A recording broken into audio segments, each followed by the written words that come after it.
Cultivation of plants की बजाय हम इंस्टॉलेशन ऑफ प्लांट्स के अहद में एंटर हुए हैं। हम दरख्त काट रहे हैं ताकि हम वहाँ कुछ प्लांट लगा सकें, किसी गाड़ियों के बनाने का या किसी सीमेंट के बनाने का। आज हर आदमी को क्लाइंट सेटिस्फैक्शन की फ़िक्र है या बॉस को खुश रखने की फ़िक्र है, लेकिन फैमिली को मुतमईन करने की फ़िक्र उस लेवल पे नहीं है। जितनी नेटवर्किंग बढ़ रही है उतना रिलेशनशिप कमज़ोर हो रहा है।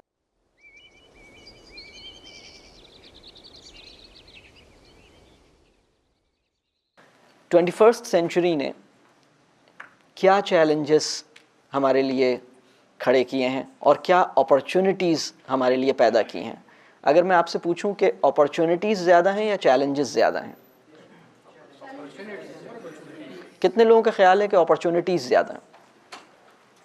कितने लोगों का ख्याल है चैलेंजेस ज़्यादा हैं?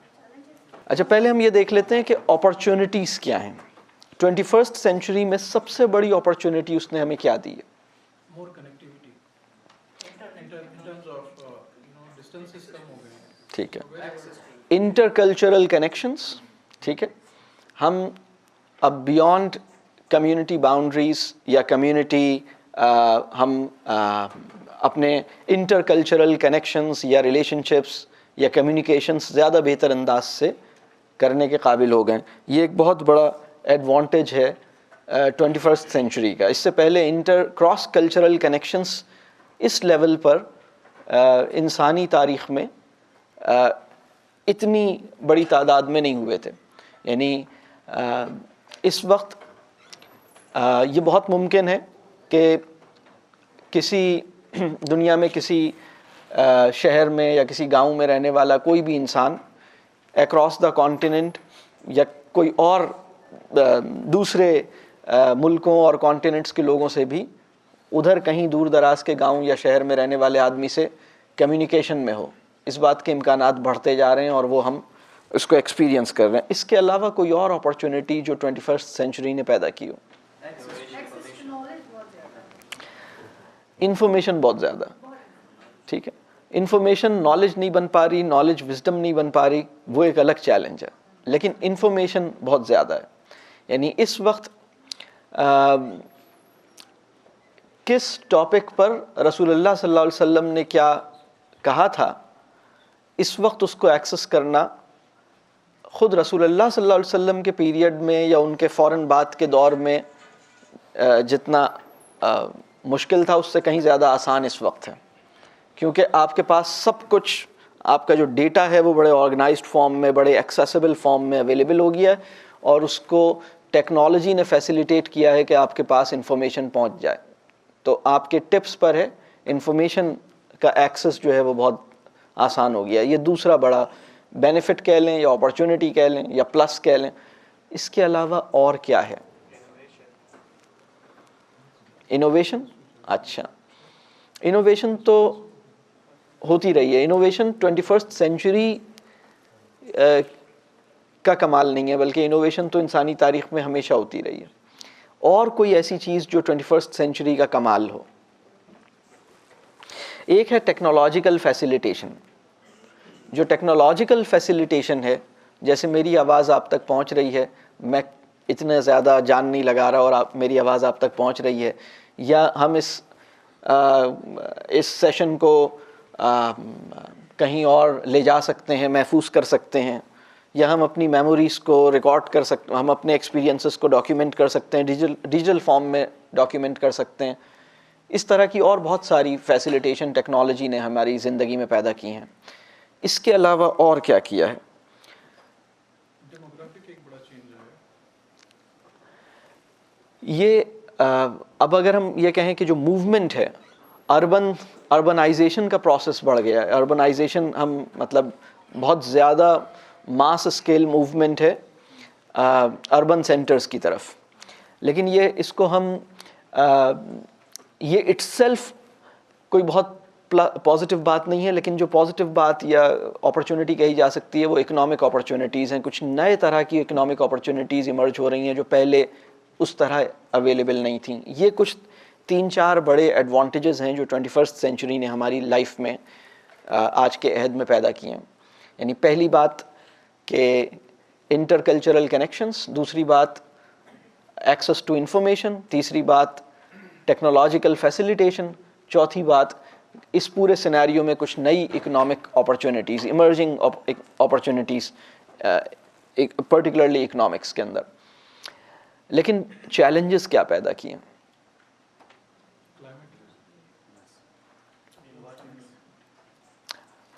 एक बहुत बड़ा चैलेंज जो है वो इकोलॉजिकल क्राइसिस की शक्ल में हम देख रहे हैं।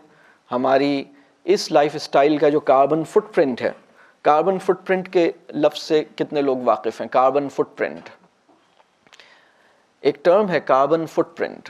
कार्बन फुटप्रिंट का मतलब ये है कि ह्यूमन एक्टिविटी के नतीजे में कितनी कार्बन डाइऑक्साइड रिलीज़ हो रही है, और वो हमारी जो इकोलॉजी है या जो हमारा इकोसिस्टम है उसके लिए वो बेनिफिशियल नहीं है, बल्कि उसके लिए वो एक परेशानी है। उसके लिए, उसकी वजह से जो है वो हमारी इकोलॉजी जो है वो अंडर स्ट्रेस है। हमारा जो इकोसिस्टम है वो उसको चैलेंजेस फेस करने पड़ रहे हैं। और ग्लोबल वार्मिंग का आप सब जानते हैं कि ग्लेशियर्स जो हैं वो मेल्ट होना शुरू हो गए हैं। दुनिया की जो टेम्परेचर है, एवरेज टेम्परेचर जो है वो बढ़ रहा है, और एक बड़ा क्लाइमेटिक चेंज आ रहा है, और बहुत सारे और प्रॉब्लम्स पैदा हो रहे हैं।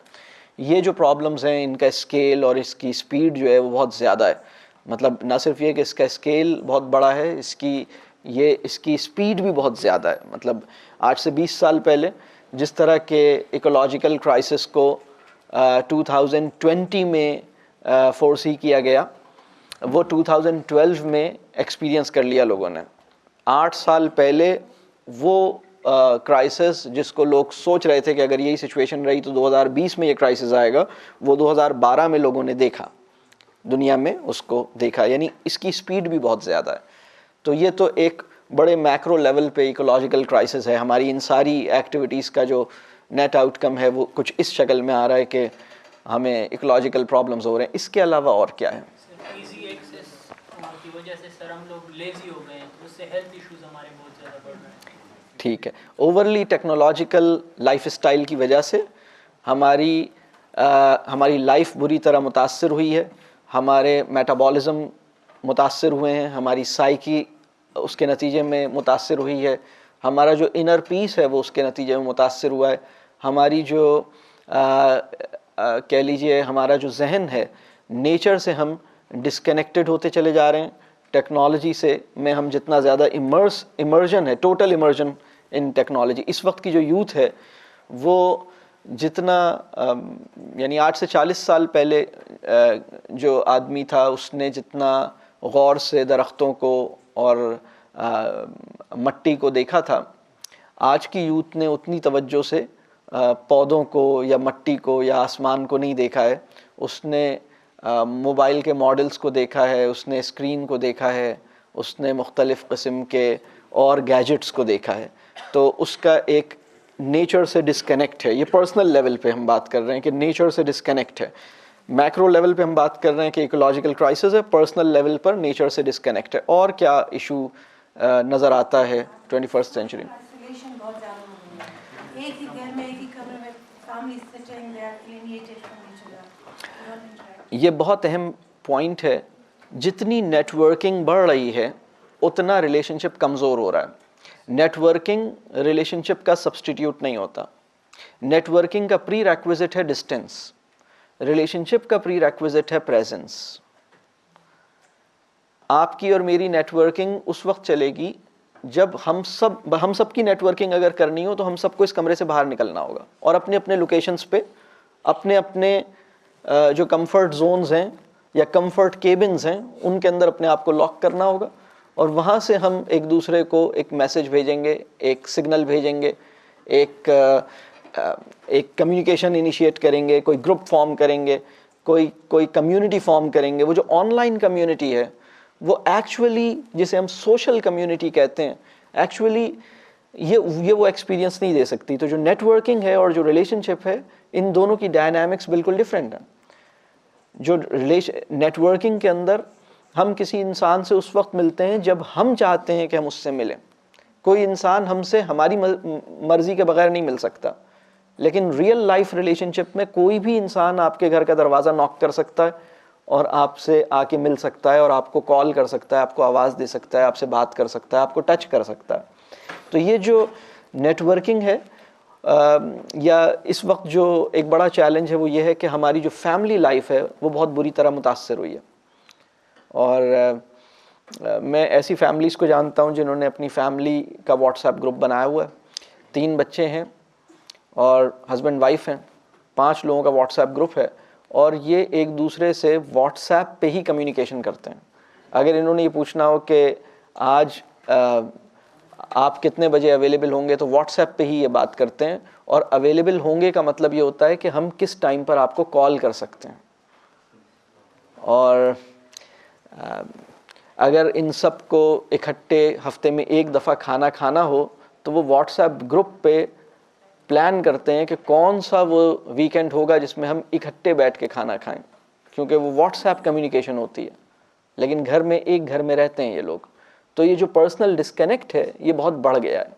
और क्या चैलेंज है जो 21st सेंचुरी ने हमारी लाइफ में एग्रीकल्चर लैंड भी खत्म हो रही है, आबादियां फैल रही हैं, एग्रीकल्चर पॉपुलेशन। हाँ, हमें प्लांट से ज़्यादा वो प्लांट जो ऑर्गेनिक प्रोसेस से ग्रो करता था उससे ज़्यादा हमें वो प्लांट जिसकी इंस्टॉलेशन करनी होती है वो ज़्यादा अजीज़ हो गया। यानी कल्टीवेशन ऑफ प्लांट्स की बजाय हम इंस्टॉलेशन ऑफ प्लांट्स के अहद में एंटर हुए हैं। मतलब हम दरख्त काट रहे हैं ताकि हम वहाँ कुछ प्लांट लगा सकें, किसी गाड़ियों के बनाने का या किसी सीमेंट के बनाने का या किसी बिजली के बनाने का प्लांट। लेकिन वो जो प्लांट था, बल्कि अगर मैं ये कहूँ कि प्लांट का ख़तरा इस बात का है कि हम वो आखिरी नस्ल हैं जब हमारे सामने लफ्ज़ प्लांट कहा जाता है तो हमारे जहन में पौधे की शक्ल आती है। लेकिन आने वाली नस्ल के सामने जब प्लांट कहा जाएगा तो उसके जहन में कोई मशीनरी आएगी, कोई इक्विपमेंट्स आएंगे, कोई फैक्ट्री आएगी, कोई ऐसी इंस्टॉलेशंस आएंगी, कोई सेंसिटिव इंस्टॉलेशंस आएंगी उसकी नज़र में। और उसके जहन में ये बात कि ये पौधों और दरख्त की बात हो रही है, ये बाद में आएगा। जैसे हमारे जहनों में पहले पौधे आते हैं, बाद में इंस्टॉलेशंस आती हैं। तो ये भी एक बहुत बड़ा चैलेंज है जो 21st सेंचुरी ने हमारे लिए पैदा किया है। और क्या बड़ा चैलेंज है? Hyper consumerism.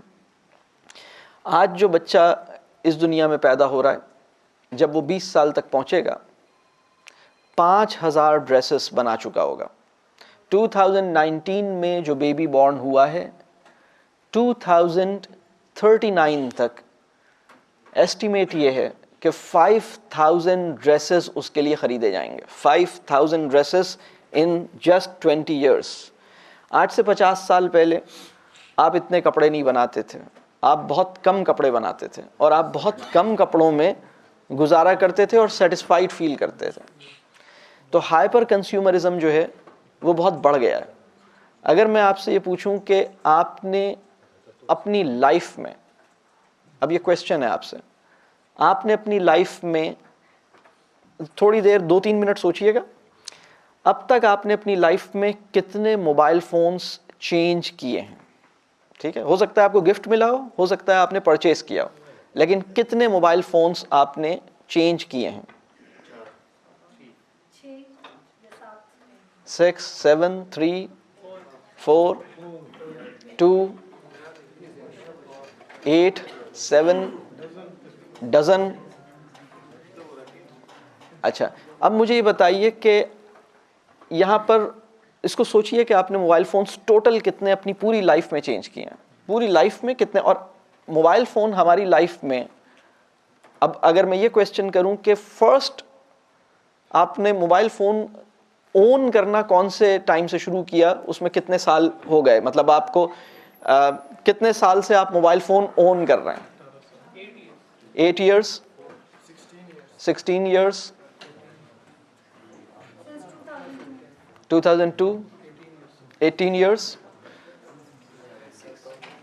यहाँ कोई भी 20 साल से ज़्यादा मोबाइल फ़ोन का यूज़र नहीं होगा। 14 years, ठीक है। इस वक्त आप चूंकि पिछली सदी की पैदावार हैं हम सब, ठीक है, तो हमने 20 साल से कम अरसे में, यानी 15 से, हम में किसी को 15 साल हुए हैं, किसी को 12 साल हुए हैं, किसी को 10 से 15 साल हुए हैं on an average mobile phone use करते हुए, और on an average 4 mobiles 3 mobiles हर एक ने चेंज किए हैं। यहाँ पर कोई ऐसा पर्सन जिसने अब तक एक ही मोबाइल, जो पहला मोबाइल था उसका, और वो मोबाइल 5 साल से ज़्यादा पुराना है, कोई ऐसा पर्सन बैठा हुआ है जो 5 साल से सेम मोबाइल ओन कर रहा है और यूज़ में है? 5 साल से ज़्यादा हो गए, पेरेंट्स के लिए मुश्किल है। आपके पास 5 साल से ज़्यादा हो गए और सेम मोबाइल है, वो ज़रा, हाँ, कोई ऐसा पर्सन है? अच्छा, चलें इस सवाल को एक और तरह से देखते हैं। इस सवाल को एक और तरह से देखते हैं। वो लोग इस कमरे में, वो लोग जिनके पास इस वक्त जो मोबाइल है वो लेस देन 1 ईयर हुआ है यूज़ में आए हुए, लेस देन 1 ईयर हुआ है आपके यूज़ में, यानी ये वाला मोबाइल जो आप ओन कर रहे हैं, जो आपके पास है, इस मोबाइल को आपके पास आए हुए अभी 1 साल से कम अरसा हुआ है, वो ज़रा हाथ रेस करें। 2 साल से कम अरसा हुआ है? अच्छा, 3 साल से ज़्यादा हो गए? Same mobile 3 year, more than 3 years? Same mobile more than 4 years? Same mobile more than 5 years? ठीक है, ऐसा कोई नहीं है। 3 साल के बाद काम नहीं करता हो। अच्छा, Batteries aren't designed that way. I mean, the whole thing is designed so that you keep buying. हाँ, असल में उसमें जो पॉइंट है वो ये, उसमें पॉइंट ये है कि आपका जो हाइपर कंज्यूमरिज्म है, एक तो टेक्नोलॉजी बाय डिज़ाइन आपको फोर्स करती है कि आप अपडेट करें। जो ऑटो अपडेट है तमाम डिवाइसेस में जिसमें नेट चलता है, उसमें ऑटो अपडेट इनेबल्ड है। आपको बहुत मुश्किल से वो साइंस समझनी पड़ेगी कि मैं ऑटो अपडेट रोकूं कैसे, कि ये मतलब एक तो ये होता है कि परमिशन ले मुझसे, विदाउट परमिशन वो अपडेट करता है, और उसके नतीजे में आपका मोबाइल इतना मुश्किल हो जाती है, उसे इतना स्लो हो जाता है कि आप सोचते हैं कि शायद ये ऑब्सोलीट हो गया और मैं किसी नए मोबाइल को ख़रीद लूं क्योंकि ये काम नहीं करता, ये स्लो है। और दूसरा मसला ये है कि हम लेटेस्ट के चक्कर में, कि हम अपने तारुफ के अंदर ये बात काउंट करवाना चाहते हैं कि I am the person who buys the latest thing, तो I always have the latest gadget, तो ये भी एक तारुफ में इंसान अपने शामिल कर देता है। इसके नतीजे में जो कंज्यूमरिज्म है वो बहुत बड़ा है। तो हाइपर कंज्यूमरिज्म एक प्रॉब्लम है, और क्या प्रॉब्लम? एक्सेस ऑफ इंफॉर्मेशन, एक इंफॉर्मेशन है जिसकी एक्सेस है, एक बहुत ज़्यादा एक्सेस होना विदाउट बाउंड्रीज बच्चों को, और जिसको हम कंट्रोल नहीं कर सकते कि हम उनके साथ किस तरह। आपकी प्राइवेसी जो है 21st सेंचुरी में प्राइवेसी से ज़्यादा पर्सनल स्पेस की वैल्यू है। प्राइवेसी जो है, जो आज का यूथ है, वो प्राइवेसी यानी उसकी कोई, जो आप अभी सोशल इन्फॉर्मेशन की बात कर रहे हैं, या जो प्राइवेट इन्फॉर्मेशन, यानी मिसाल के तौर पर आपकी बर्थडे इतने सारे लोगों को 8 से 20 साल पहले नहीं पता होती थी जितनी इस वक्त पता है। आपके वालिद साहब और वालदा की उम्र, एग्जैक्ट उम्र इतने पहले नहीं पता होती थी आप बल्कि अब वो तो सबकी पता हो जाएगी। और आपके कितने दोस्त अहबाब हैं, आपका किससे राब्ता है, आपने क्या किया है, आपने पिछले 10 साल की हिस्ट्री आपकी क्या है, ये सब चीज़ें बड़ी तेज़ी से शेयर हो रही हैं। तो प्राइवेसी इतनी इंपॉर्टेंट नहीं रही जितनी पर्सनल स्पेस हो गई। अच्छा, जब आप इन चैलेंजेस और इन डायनेमिक्स को समझेंगे तो आप ये सोचेंगे कि मैं अपने बच्चों की पेरेंटिंग कैसे करूं। एक और चीज़ जो बहुत इम्पॉर्टेंट है, जो 21st सेंचुरी ने एक और चैलेंज जो पैदा किया है, वो ये है कि community life is in danger. लोगों की जो कम्युनिटी लाइफ है और कम्युनिटी के साथ जो बॉन्ड है वो वीक हुआ है। एक और बड़ा चैलेंज ये है कि डिस्ट्रैक्शंस जो हैं वो बढ़े हैं। बहुत ज़्यादा डिस्ट्रैक्शंस हैं इस वक्त जो पहले नहीं होते थे। तो इस सारे सिनेरियो में पेरेंटिंग के लिए क्या चैलेंजेस पैदा हुए हैं? सर ये nuclear family also is a contributing factor. जिस तरह आपने कहा कम्युनिटी के साथ कनेक्शन कम हुआ है, सो एक्सटेंडेड और जॉइंट फैमिलीज का भी कनेक्शन कम हुआ है, बिल्कुल सही, उस पर ज़्यादा हुआ है। बिल्कुल। फैमिली के जो models, traditional models of families थे, वो अब आहिस्ता आहिस्ता जा रहे हैं, और जो मॉडर्न मॉडल है फैमिली का, वो लोग उसको एम्ब्रेस कर रहे हैं, और उसके अंदर नए चैलेंजेस उनको फेस करने पड़ रहे हैं। जी, आप ट्रेनर हैं तो एक कॉन्क्रीट सवाल आपसे करते हैं। My Neiphiu is here right from Canada and so I'm observing him and I can see that it's becoming almost impossible to raise kids. I don't have my own. So what happens is that जो भी हो वो थका हो, ठीक है ना, अगर आप उसके सामने स्क्रीन रख दें, वो ज़ॉम्बी की तरह बैठा होगा. He's distracted normally, but he's focused only there, and he's quiet. I don't think he's happy. So could you address this screen thing? Because I mean, what, children are becoming zombies. When they look at screens, they're not really happy. They're just mesmerized, hypnotized. and not just with children. Of course, yeah. आपका क्या ख्याल है कि आप screen के magnetism से कोई भी फ्री नहीं है, तो आपके ऊपर भी ये मैग्नेटिज्म उसी तरह इन्फ्लुएंस करता है, बच्चे के ऊपर ज़्यादा करता है, आपके ऊपर भी करता है। तो बात बिल्कुल ठीक है। तो इस सिचुएशन में जो बहुत बड़ा चैलेंज है वो ये है कि पेरेंट चाइल्ड रिलेशनशिप कैसे स्ट्रेंथन किया जाए। Relationships are in danger. In short अगर मैं ये कहूँ कि चीज़ों की जो अहमियत है वो बढ़ गई है और इंसान की अहमियत कम हो गई है। और रिलेशनशिप कैसे अपने बच्चों के साथ डेवलप किया जाए, और रिलेशनशिप कैसे अपने स्पाउस के साथ बेहतर किया जाए, रिलेशनशिप कैसे अपने साथ बेहतर किया जाए, इस चीज़ के लिए इस चीज़ को एड्रेस करना पड़ेगा। तो हम एक शेयर करते हैं एक idea, relationship 5 dimensions of relationship. 5 dimensions of relationship हम कहते हैं कि रिलेशनशिप 5 डायमेंशंस पर, अपने साथ ताल्लुक़, अपनों के साथ ताल्लुक़, दूसरों के साथ ताल्लुक़, खुदा के साथ ताल्लुक़ और फितरत के साथ ताल्लुक़। इन 5 डायमेंशंस में अपने रिलेशनशिप को बेहतर करना 21वीं सदी ने मुश्किल कर दिया है। तो अब इसके लिए इस काम को समझना पड़ेगा, सीखना पड़ेगा, क्योंकि पहले आप होता यह है कि हम फिज़िकली अवेलेबल हो भी जाएं तो भी हम ऑक्यूपाइड होते हैं, इसलिए कि हमारे हाथ में एक डिवाइस होती है, और उसके नतीजे में हमारा इंटरेक्शन उस लेवल का, जो क्वालिटी ऑफ इंटरेक्शन है, जो क्वालिटी ऑफ टाइम है, वो मुतासर हो रहा है। तो एक लफ्ज़ कहा जाता है क्वालिटी टाइम, सुना है आपने? क्वालिटी टाइम, अपने बच्चों को क्वालिटी टाइम दें। तो क्वालिटी टाइम का क्या मतलब है? क्वालिटी टाइम के 3 बड़े मतलब हैं। आप बच्चों को देखिए, ये जो सारी मैंने अब तक, मैं ज़रा समअप करूं, मैंने पहले ये कहा कि 21st सेंचुरी ने कुछ हमें अपॉर्चुनिटीज़ भी दी हैं, और 21st सेंचुरी ने कुछ हमारे लिए चैलेंजेस भी पैदा किए हैं। और इन सारे चैलेंजेस से अगर आपने इसको हैंडल करना है, पेरेंटिंग के अंदर जो बहुत बड़ा चैलेंज है वो ये है कि आपकी रिलेशनशिप अपने बच्चों से और अपनी फैमिली से कमज़ोर होती जा रही है।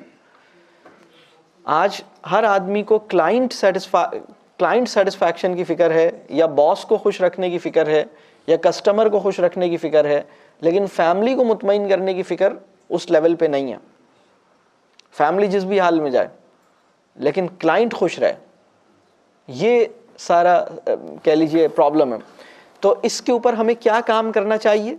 इसके ऊपर हमें बच्चों के साथ हम क्या कर सकते हैं, या अपनी स्पाउस के साथ या फैमिली के साथ क्या कर सकते हैं कि हम क्वालिटी टाइम दें। क्वालिटी टाइम का क्या मतलब है? क्वालिटी टाइम के 3 मतलब हैं। क्वालिटी टाइम के 3 इंडिकेटर्स हैं, 3 इंडिकेटर्स ऑफ क्वालिटी टाइम। आप चाहें तो इसे नोट डाउन करें। पहला इंडिकेटर ये है कि एजेंडा उनका होगा, बच्चों का होगा या फैमिली का होगा। अगर फ़र्ज़ कीजिए कि मैं आपसे इस सेशन के बाद मिलना चाहूँ और आपसे कुछ इन्फॉर्मेशन लेना चाहूँ, आपसे कुछ क्वेश्चंस करूँ और आपसे कुछ इन्फॉर्मेशन हासिल करूँ, तो किसने किसको टाइम दिया? मैंने इन्हें टाइम दिया या इन्होंने मुझे टाइम दिया? इन्होंने मुझे टाइम दिया। वजह इसलिए कि एजेंडा मेरा था, एजेंडा इनका नहीं था। मैंने टाइम लिया, इन्होंने टाइम दिया। टाइम देना किसको कहते हैं, टाइम लेना किसको कहते हैं? अपनी फैमिली में अपने स्पाउस को जब हम कहते हैं मैं फैमिली को बहुत टाइम देता हूँ, या मैं बीवी को टाइम देता हूँ, या मैं बच्चों को टाइम देता हूँ, तो उसका मतलब ये होता है, उसका पहला इंडिकेटर, क्वालिटी टाइम का पहला इंडिकेटर ये है कि एजेंडा उनका होगा, उनके एजेंडा पे बात होगी। जब आप अपने बच्चों को बुलाते हैं और उनसे उनके एग्जाम्स और टेस्ट्स और होमवर्क और पूरे दिन के रूटीन के बारे में क्वेश्चंस करते हैं, तो एक्चुअली आप टाइम लेते हैं और वो आपको टाइम देते हैं। टाइम देना किसे कहते हैं? टाइम इसको देना कहते हैं कि आप उनके एजेंडा पे बात करेंगे। ये क्वालिटी टाइम का पहला इंडिकेटर है। क्वालिटी टाइम का दूसरा इंडिकेटर ये है कि जो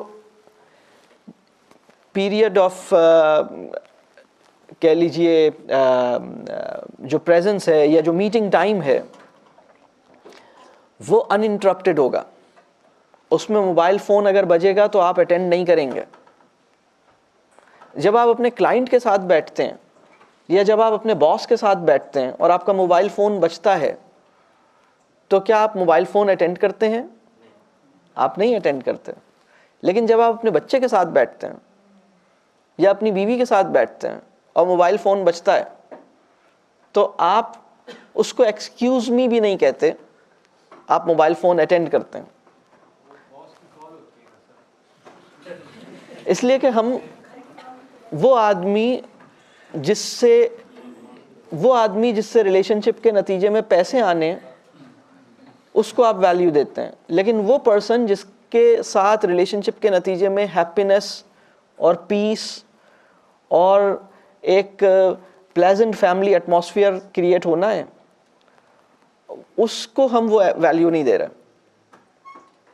तो क्वालिटी टाइम का दूसरा इंडिकेटर ये है कि आपकी जो मुलाकात होगी बच्चों से वो एटलीस्ट 20 मिनट्स की होगी।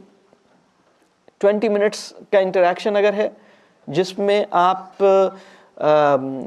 इंटरप्शंस को अवॉइड कर रहे हैं, आप इंटरप्ट नहीं कर रहे अपनी कॉन्वर्सेशन को, मोबाइल नहीं अटेंड कर रहे, टीवी नहीं चल रहा, बच्चे बैठे हुए साथ में टेलीविज़न भी चल रहा है और आप टेलीविज़न भी देख रहे हैं और बात भी कर रहे हैं, ऐसा नहीं होना। तो वो फोकस्ड अटेंशन है, कम से कम 20 मिनट्स।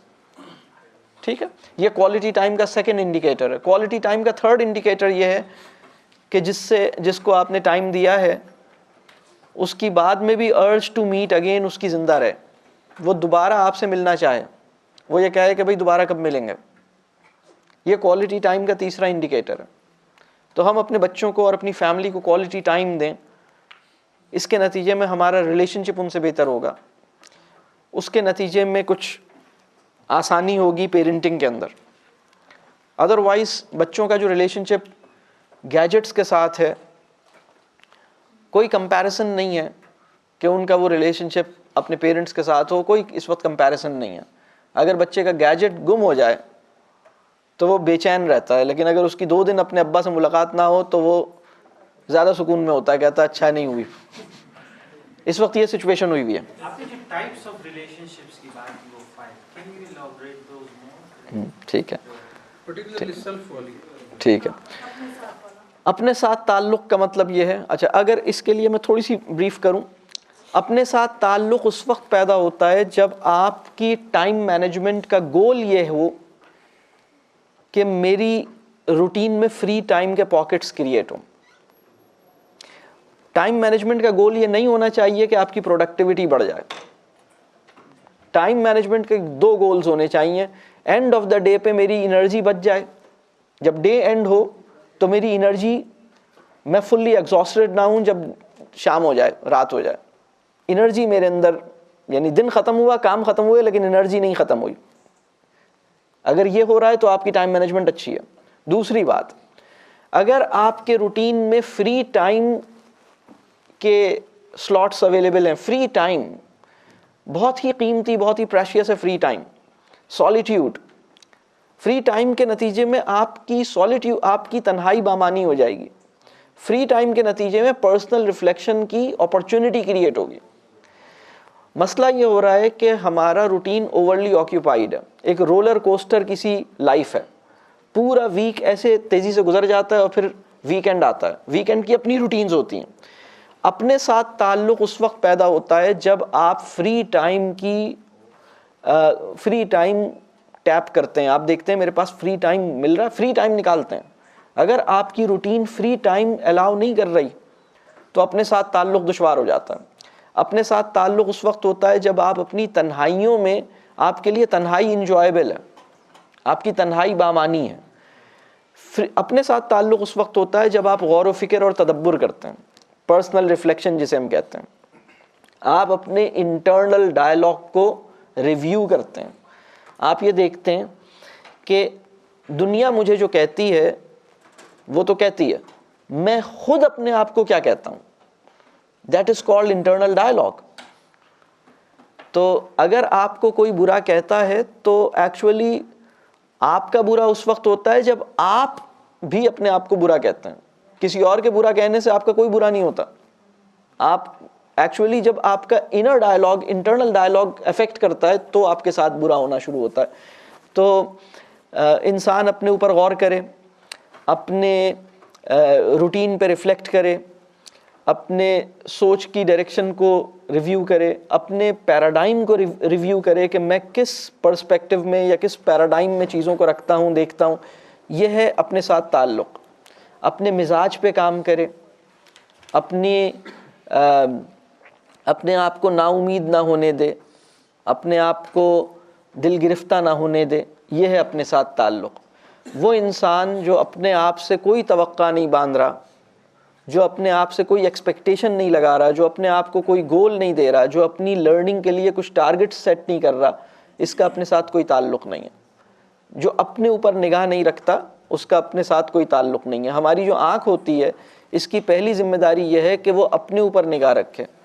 इसकी दूसरी जिम्मेदारी यह है कि वो अपने आसपास बाहर निगाह रखे। अपने ऊपर निगाह रखनी ये अपने साथ ताल्लुक़ का कह लीजिए। इसके लिए फ्री टाइम, पर्सनल रिफ्लेक्शन, इसकी अपॉर्चुनिटीज़ क्रिएट करनी चाहिए, इसके लिए देखना चाहिए।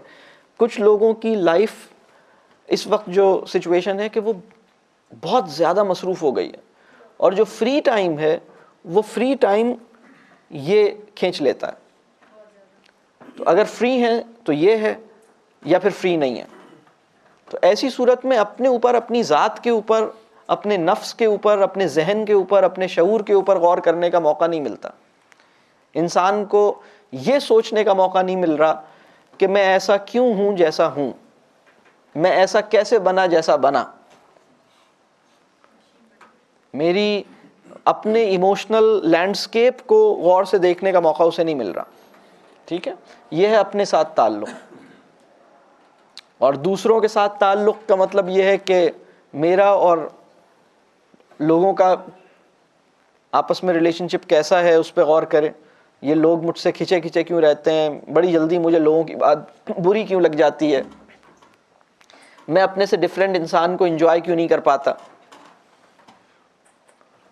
मेरी दोस्तियां इतनी कम क्यों हैं।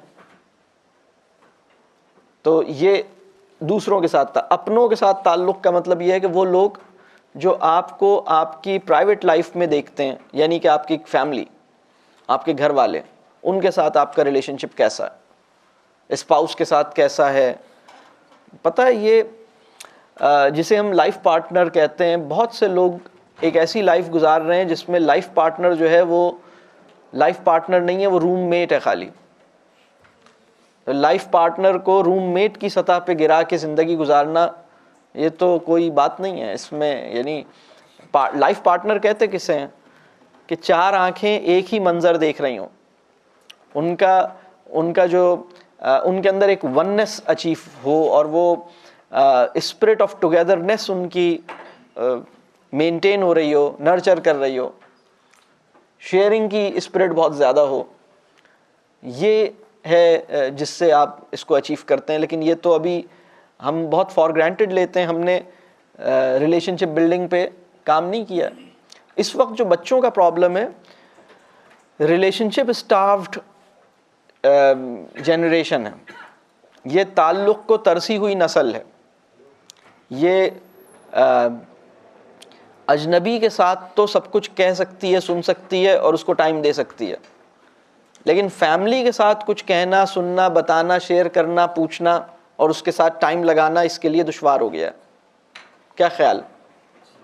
अगर हमने एक एक सर्वे कंडक्ट किया और मुख्तलिफ एज ब्रैकेट्स के अंदर हमने ये जानने की कोशिश की मुख्तलिफ सेगमेंट्स में कि उन 5 इंसानों का नाम बताइए जिनसे आप सब कुछ शेयर कर सकते हैं और आंख बंद करके ट्रस्ट कर सकते हैं। तो आपको आपका क्या ख्याल है कि कितने लोगों ने पेरेंट्स का नाम उन 5 लोगों में लिखा होगा? बहुत कम थे, इससे कुछ ज़्यादा थे लेकिन बहुत कम थे। बहुत बड़ी तादाद ऐसी है जिनसे अगर आप ये पूछें कि उन 5 लोगों का नाम बताओ जिनसे तुम सब कुछ शेयर करने के लिए राज़ी हो और आंख बंद करके उस पर ट्रस्ट कर सकते हो, तो उन 5 लोगों में वो जिन लोगों का नाम ले रहा है उसमें पेरेंट्स नहीं है। तो इसका मतलब है कि पेरेंट्स के साथ एक कंप्लीट डिस्कनेक्ट है ना, मतलब वो नहीं उनके साथ कंफर्टेबल होता। तो इस पे काम करने की ज़रूरत है। आप अपने बच्चे के साथ हम अपने बच्चों को कंट्रोल करने की तो कोशिश करते हैं, उन्हें अंडरस्टैंड करने की कोशिश नहीं करते। हम ये चाहते हैं कि वो हमारी बात माने। लेकिन तरबिया किसे कहते हैं? तरबिया ऐसे नहीं कहते कि आपका बच्चा आपके ऑर्डर को फॉलो करे, बल्कि तरबिया ऐसे कहते हैं कि आपका बच्चा अच्छे काम को करना चाहे। वो अच्छा काम इसलिए कर रहा है क्योंकि आप का खौफ है, ये तरबिया नहीं है। वो अच्छा काम इसलिए कर रहा है क्योंकि उसका अच्छा काम करने का दिल चाहता है, ये तरबिया है। इंसान अपनी चॉइसेस में सेंसिबल और रिस्पॉन्सिबल हो जाए, ये तरबिया है। तो इसके ऊपर टाइम लगाने की ज़रूरत है। हमारा YouTube चैनल है जिस पे बहुत सारे प्रोग्राम्स यूथ के लिए, पेरेंट्स के लिए और टीचर्स के लिए, उनकी पर्सनल डेवलपमेंट के लिए अवेलेबल हैं। और ERDC के नाम से YouTube चैनल है। अगर ERDC के नाम से आप सर्च करेंगे तो बहुत सारे आपको प्रोग्राम्स मिल जाएंगे, आप उसमें से ये ले सकते हैं।